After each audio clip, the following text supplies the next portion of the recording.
What's up sa atin mga katay? Katay Concept. 7, 6, 5, 4, 3, 2, 1. Phil! Are you listening?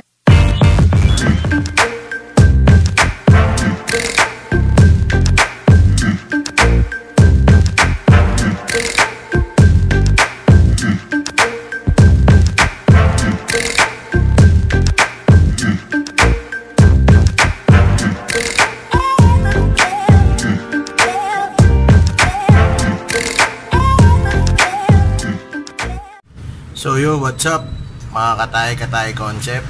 Ang topic natin ngayon ay street bike ng Thailand Concept. Ano nga ba yung street bike sa Thailand Concept? Ang street bike ay yung mga motor na mukhang pangarera pero hindi na totally na mukhang pangarera. Meron siyang mga light and parts, bawas kaha, yung iba buo pa rin kaha pero may light and parts.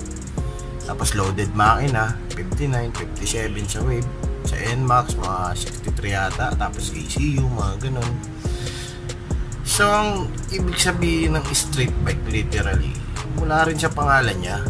Kasi street bike, yung pwede sa street, may headlight, may signal light, may busina, mga ganun. Tapos may mga light and parts, walang grab bar kadalasan, lighten na kaha, lighten na front shock, lighten na pegs, naka open pipe, tapos naka power pipe, tapos yung iba naka alloy na handlebars, tapos alloy na foot peg, tapos light and hub, mga ganon. Brembo NGO, Brembo calipers, PS16, tapos ay mga spacers niya, mga mas maliliit. So, mas bagaang kumbaga street bike. So, yun nga ang mga some pointers na pwede natin masabi about sa street bike. Ano yung mga parts niya yun, mga power pipe. Tapos slim tires yun, mga naka-slim tires. Kadalasang naka-street bike. So, sa titignan nyo, mukhang madali kasi nga tatabasin mo lang. Bababaan mo lang ng shock, lowered mo lang. Pero madali lang tignan, mahirap gawin. Tapos ilo-lowered mo, medyo yung shock sa harap, lalo na kung Mio. So gagawin nila, papalitan ng T-post ng pang Honda Wave. Tapos okay, yung mga nabibiling JRP na T-post, yung mga naka ganun yung pinaglalagyan ng shock, ng front shock para naka-usli siya. Tapos yung iba sa Mio ginagamit na front shock pang Honda Wave kasi naka-usli rin siya. Sabi ng iba mas may play daw pag Honda Wave, pero hindi ko pa kasi natatry kasi hindi pwede sa akin yun kasi hindi advisable gana sa akin yung street bike na yung talagang literal na lighten kasi mabibigat kami. Ako mabigat, so yun hindi pwede. Yung medyo tamang formal. So, yun nga mga katay, maglalagay ako ng mga pictures, sample pictures ng mga street bike na motor dito sa Pilipinas. Simulan ko sa Honda Wave, kay Julio Gallego, tiga Bulacan, online seller yan. Trusted, kung may mga kailangan kayong parts sa kanya. Yan, work admin. Yan, specs ng motor niya, yan, street bike, open pipe, naka plus 2 swing arms, yan, walang grab bar, front shock, lighten, Brembo caliper, naka lighten brake panel, naka super flat seat, tapos naka gold bolts. Yan, Wave 100 Alpha street bike by Julio Gallego. Kung may kailangan kayong parts, meron siya, mga pang wave, marami yan. Tapos kung naka-wave kayo, sali kayo sa work, Wave Owners Riders Club, yun yata. Yan, ang susunod ko ay kay Papa Jomar Vergara ng Nueva Ecija. Ito hardcore to, show and go ang motor neto ni Paps. Yan, Honda Wave 125S, naka JRP foot pegs, aluminyo, Tapos JRP alloy handlebars, Chayo shock, walang grab bar, light and hub, JRP flat seat, naka-noo Lamluca pipe. So mga nakakilala dyan, alam nyo na yan kung anong pipe yan. Naka light and OEM disc, naka light and OEM caliper, naka plus 2 swing arms, naka CNC white golds. Napaka-loaded ng motor meron ni Pops Jomar. Yan, si Pops Jomar gawing north din, Nueva Ecija. Baka kailangan nyo ng parts, siya din, online seller din yan. Budolero din yan, pero trusted yan. Yan. Ang susunod natin ay Mio. Yan, si Boss Alpon, Thailand. Birthday na ito nung nakaraan lang. Online seller din yan, trusted eh. Yan mga boss, tignan nyo naman yung Mio nya. Yan ang pang service nya pang araw-araw pag nag-online siya. Naka open pipe, daing, light and front shock, super drag rims. Tapos naka rare yan, yung YSS na blue, bihira lang meron yan. Naka half crank, JRP flat seat. Ito matindi dyan, yung tapalodo, pinakarbon pa. Tapos yung kahan niya sa harap, tabas sa dibdib. Yan. Tapos naka white gold dyan. Buong harap at buong bolts yata niya white gold. Tapos naka ano yan, T-pose JRP yata. So yun, tignan mo naman ang pang araw-araw ni Boss Alpon. Street bike Mio. Yan. So yan, ang susunod naman natin ay kay Sir Jeff Ison, PCX. Siya rin po ang may-ari ng Good Shirt Clothing sa Pasig. Kung naghahanap kayo ng mga t-shirt na Thai concept, sa kanya, PM nyo lang siya. O kaya like nyo yung page nila, Good Shirt Clothing. Yun. Ang specs nyan, PCX na yan, sakyan at wasakin. Sa kanya rin yun. Naka low rise handlebar, light and crank cover, naka YSS 270mm na shock, naka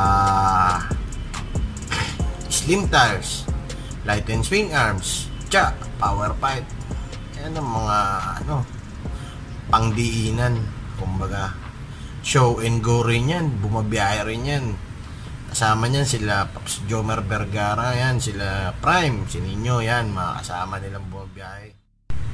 At syempre hindi mawawala sa listahan ko ang master ng street bike. Lahat yata ng motor nito ginawa niyang street bike eh.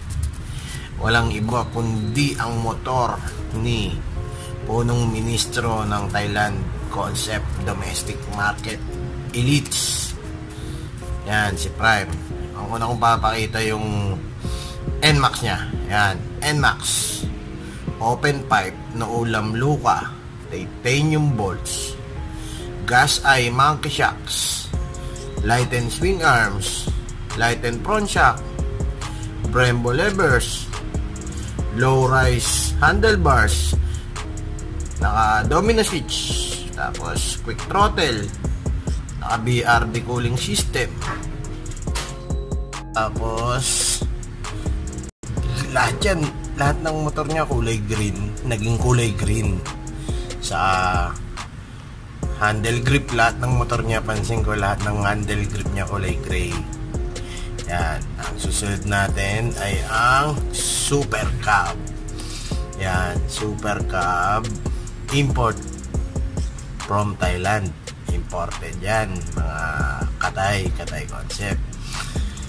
Ang specs niyan, JRP handlebars, light and front shock, OEM light and disc, Brembo caliper na blue, iron power pipe, tapos ano pa, PS16 Chayo shocks, naka light and passenger peg. Tapos yung mga detalyado niyan, yung sa cylinder head niya, alam ko iba na rin yun eh, galing din Thailand yun. Yung sticker niya galing din Thailand yan.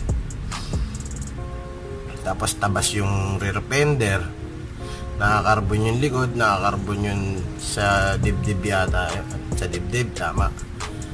Naging kulay green din. Yung motor na yan, yung kulay niya yan, hindi siya updated dyan sa picture kasi kulay dilaw na siya ngayon, alam ko. Yan. Imported from Thailand. Yan. Ito si Prime, talagang maraming pinauso yan, mga kumbaga trendsetter yan eh. Sa NMAX, Sumer, Pino, si Prime, the trendsetter. Yan. Yun. Thank you. So yun, nakita nyo lahat ng mga motor na lang, gaganda no? Mukhang madali, pero mahirap, lalo na sa bulsa. Pero kung paglalaanan mo talaga yan, kung talagang babudgetan, maganda pag-iipunan. Yan. So eto, bibirol ko ulit lahat yan, lahat ng mga motor nila isa-isa. Yan.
So yun, nakita nyo lahat ng mga street bike na pandiinan, pambiyahe.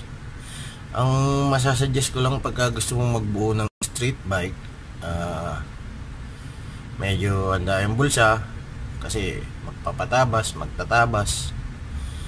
Tapos yung pwede pa rin pang araw-araw, wag yung ganong light din, para kahit paano for safety purpose din. Yung hub, wag ganong lightin para kahit paano safety pa din. Tapos sa kaha, wag ganong lightin kasi parang sobra na sa sobra na sa pagka lightin. Okay, wag ganong bawasan kasi baka magmukha namang drag bike na. So yan, intact pa rin yung signal light, side mirror, lalo na kung pang araw-araw. Ay, side mirror hindi pala. No. Mas maganda siya kung walang side mirror. Pero kung pang araw-araw, street bike, paglalagay mo talaga ng side mirror kasi hindi lahat ng city dito sa Metro Manila pwede ang walang side mirror. Sa Caloocan, alam ko bawal. So yan. Saka yan, headlight pang araw-araw, busina. So yun. Salamat ulit sa pagsama nyo sa akin ngayon dito. Sana may natutunan kayo about sa street bike. Kung meron akong mali or maisasuggest kayo sa akin or may mga maling nasabi, pa-comment na lang sa baba para ma-acknowledge natin. Sa kung may suggest kayo about sa gusto nyo maging topic or pyesa, pwede natin pag-usapan, gawin topic, yan. Comment nyo lang o kaya message nyo sa Facebook ko. So, kung hindi ka pa subscriber, mag-subscribe ka na dyan sa baba. Tapos may bell button para pagka may bago akong upload, ma-updated kayo. So, maraming salamat sa lahat mga katay. Sana medyo may nakapulutan kayong aral sa aking kaalaman about sa street bike, Thailand concept. Mabuhay tayong lahat. Salamat, Katay Concept.